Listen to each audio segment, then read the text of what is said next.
আসসালামু আলাইকুম। আজকের এই ভিডিওর মাধ্যমে আমরা দেখব কুইকবুকস অনলাইনে কিভাবে কাস্টমার লিস্ট ডিলিট করা যায় বা ইনঅ্যাক্টিভ করা যায়। আমরা এখন আছি কুইকবুকস অনলাইনের ড্যাশবোর্ডে। ড্যাশবোর্ডের পাশেই দেখতে পাচ্ছি ব্ল্যাক ব্যানার। ব্ল্যাক ব্যানারের নিচেই আমরা দেখতে পাচ্ছি সেলস অপশন। সেলস অপশনে কাস্টমার দেখা যাচ্ছে। তো কাস্টমারে ক্লিক করি। এখন আমরা কাস্টমার পেজে আছি। কাস্টমার পেজে অনেকগুলো কাস্টমারের নাম দেখা যাচ্ছে। আমি এখান থেকে যেকোনো একটি কাস্টমারকে ডিলিট বা ইনঅ্যাক্টিভ করব। ভিউয়ার্স, আমাদের জেনে রাখা ভালো, কুইকবুকস অনলাইনে কাস্টমার কখনো ডিলিট করা যায় না। শুধুমাত্র কাস্টমারকে ইনঅ্যাক্টিভ করা যায়। তো আমরা কাস্টমার ইনঅ্যাক্টিভ করব। আমরা দেখতে পাচ্ছি ডেভিড মার্টিনেজ নামে একটি কাস্টমার আছে। আমি এই কাস্টমারকে ইনঅ্যাক্টিভ করব। আমি ডেভিড মার্টিনেজকে সিলেক্ট করব।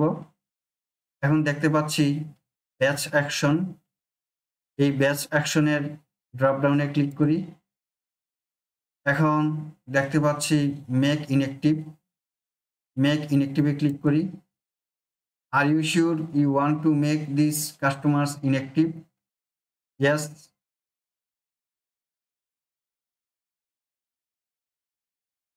এখন ডেভিড মার্টিনেজ নামে কাস্টমারের পাশে ডিলিটেড দেখা যাচ্ছে।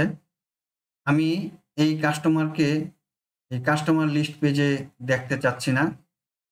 তাহলে আমি এখন গিয়ার আইকনে যাই। গিয়ার আইকনে ক্লিক করার পরে দেখতে পাচ্ছি ইনক্লুড ইনঅ্যাক্টিভ। ইনক্লুড ইনঅ্যাক্টিভকে আমি আনমার্ক করে দিব।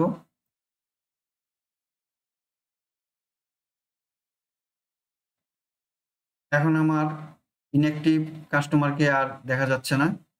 আমি যদি আবার এই ইনঅ্যাক্টিভ কাস্টমারকে অ্যাক্টিভ করতে চাই, তাহলে গিয়ার আইকনে যাব। গিয়ার আইকনে যেয়ে ইনক্লুড ইনঅ্যাক্টিভকে মার্ক করে দিব। এখন দেখতে পাচ্ছি ডেভিড মার্টিনেজ ডিলিটেড। পাশে দেওয়া আছে মেক অ্যাক্টিভ। এই মেক অ্যাক্টিভে ক্লিক করলেই আবার ডেভিড মার্টিনেজ অ্যাক্টিভ হয়ে যাবে। তো আমি মেক অ্যাক্টিভে ক্লিক করি। এখন দেখতে পাচ্ছি ডেভিড মার্টিনেজ কাস্টমার অ্যাক্টিভ হয়ে গেছে। তো ভিউয়ার্স, আমরা দেখলাম কিভাবে কুইকবুকস অনলাইনে কাস্টমার ডিলিটেড বা ইনঅ্যাক্টিভ করা যায়। আশা করি এ বিষয়ে আমরা পরিপূর্ণভাবে ক্লিয়ার হয়েছি। আমার এই ভিডিওটি যদি আপনাদের ভালো লাগে, তাহলে লাইক এবং সাবস্ক্রাইব করবেন। এতক্ষণ আমার এই ভিডিওটি দেখার জন্য আপনাদেরকে অনেক ধন্যবাদ। আসসালামু আলাইকুম ওয়া রাহমাতুল্লাহ।